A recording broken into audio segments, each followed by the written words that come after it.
یونان میں فلسفیوں کے دو گروہ گزرے ہیں،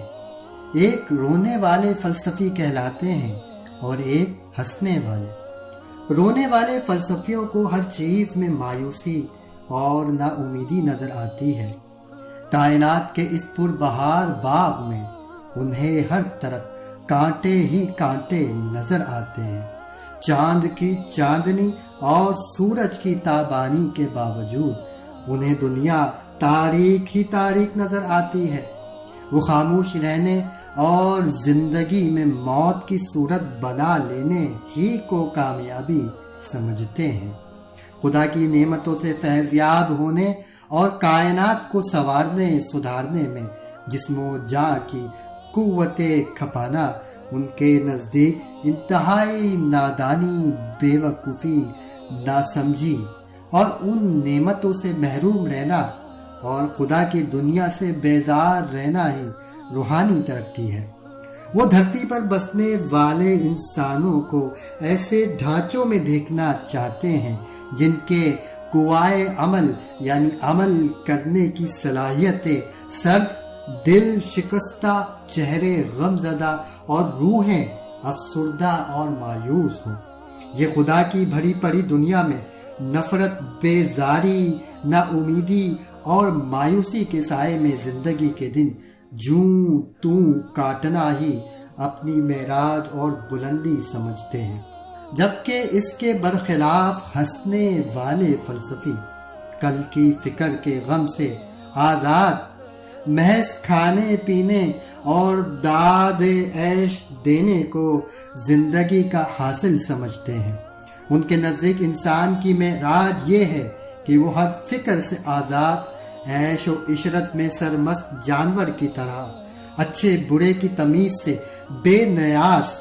جس کھیت میں موقع ملے منہ ڈال دے اور رنگین تتلیوں کی طرح رنگ رنگ کے پھولوں کے رس چوسے اور ذہن پر کسی ادنا فکر کا بوجھ لیے بغیر ہی عیش و مستی میں اپنی عمر طبعی کے دن گزار دے۔ سوال یہ ہے کہ ان دونوں فکروں میں سے کون صحیح ہے؟ تو جواب اس کا یہ ہے کہ یہ دونوں ہی غلط ہے، کیونکہ خوف اور امید یہ دونوں صفات ایسی ہیں جو ہر انسان کے لیے لازم و ملزوم ہیں۔ اگر کوئی شخص صرف اپنے اوپر خوف کو غالب کر دیتا ہے اور امید کو بالکل ہی منقطع کر دیتا ہے اور مایوسی کا شکار ہو جاتا ہے تو وہ خوف کی وجہ سے نہ دنیا میں کوئی کام کر پائے گا اور نہ ہی اپنی آخرت سنوارنے کے لیے کچھ کر پائے گا۔ اور اسی طرح اگر کوئی شخص اللہ کی ناراضگی کا خوف، آخرت کی ناکامی کا خوف، غلط کام کرنے کے بعد اس کے نقصان کا خوف اپنے دل سے نکال دے اور اپنے دل میں اتنی امید بھر لے اور وہ یہ سوچے کہ میں جو چاہوں دنیا میں کرتا پھروں، مجھے میرا رب معاف کر دے گا اور میں تو چنا ہوا بندہ ہوں یا میں تو اس قوم میں سے ہوں جو چنی ہوئی قوم ہے، تو ایسا شخص بھی اپنے آپ کو بالآخر ناکامی کے گڑھے میں گرا دے گا، کیونکہ وہ اتنا بے باک ہو جائے گا کہ وہ اپنے رب کی نافرمانی کرتے کرتے کرتے کرتے اس مقام پر پہنچ جائے گا کہ وہ اپنی آخرت کے لیے بھی کچھ نہیں جمع کر پائے گا اور نتیجہ اپنی دنیا بھی تباہ کرے گا اور اپنی آخرت بھی۔ اسلام ہمیں خوف اور امید دونوں کے بیچ میں رکھنا چاہتا ہے۔ اسلام یہ چاہتا ہے کہ ہم اپنا دامن خوف سے بھی نہ چھڑائے اور اپنے رب سے کبھی مایوس بھی نہ ہو۔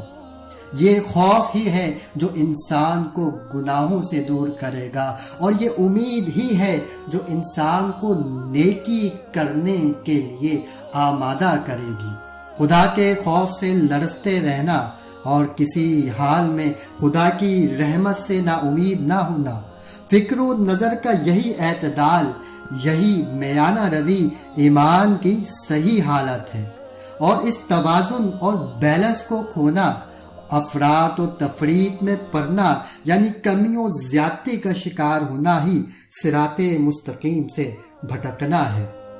حضرت فاروق اعظم رضی اللہ تعالی عنہ کا قول ہے، وہ کہتے ہیں کہ کل حشر کے میدان میں اگر یہ اعلان ہو جائے کہ ایک شخص کے سوا سب کو جہنم میں جھونک دو، تو مجھے خدا کی رحمت سے یہ امید ہے کہ جہنم سے بچنے والا وہ خوش نصیب میں ہی ہوں گا۔ اور اگر یہ اعلان ہو جائے کہ ایک شخص کے سوا سب کو جنت میں لے جاؤ، تو اپنے اعمال کو دیکھتے ہوئے مجھے یہی اندیشہ ہے کہ خدا نہ خواستہ وہ شخص میں ہی ہوں گا۔ حضرت فاروق اعظم رضی اللہ تعالی عنہ کے یہ الفاظ بار بار پڑھنے کے لائق ہیں۔ آپ نے ان الفاظوں میں مومن کی نہایت ہی دلکش اور موضوع اور صحیح تصویر کھینچ دی ہے، اور یہ واضح کر دیا ہے کہ مومن کو خوف اور امید دونوں کے درمیان رہنا چاہیے۔